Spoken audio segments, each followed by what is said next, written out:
Hello and Assalamu alaikum. This is Mughira Jaleel and you're watching Nirmas. In response to the Pahalgam attack, besides other sanctions, India has unilaterally decided to suspend 1960s Indus Water Treaty. Now, the conflict has shifted from the borders to the water resources. India's unilateral suspension of the treaty has been described by the analysts as a breach of international law. From a legal standpoint, Pakistan has a firm footing.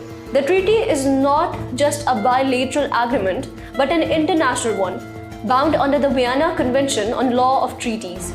It contains no exit clause, which means India's unilateral suspension is not just provocation, but also an unlawful act. It is important to know the treaty offers a structured dispute resolution framework, beginning with the technical talks through the Permanent Indus Commission, neutral, expert, and ultimately a court of arbitration for legal interpretation. Pakistan has already engaged this process over Kishan Ganga and Rattle projects.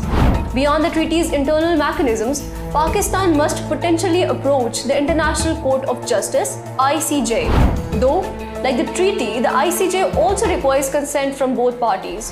However, the World Bank's role as a guarantor could open doors to robust legal recourse.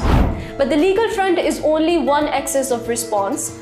Diplomatic levers also exist. Under Article 35 of the United Nations Charter, Pakistan could formally raise the matter at the UN Security Council while framing India's move not only as a treaty violation, but as a threat to regional peace and security. Such a move would likely trigger consultations under Chapter 6 of the Charter, which is though non-binding but symbolically powerful. The Council could call for India to return to the treaty framework or even recommend further arbitration. At stake is also the very concept of shared resources in an era of increased climate stress and diminishing water resources.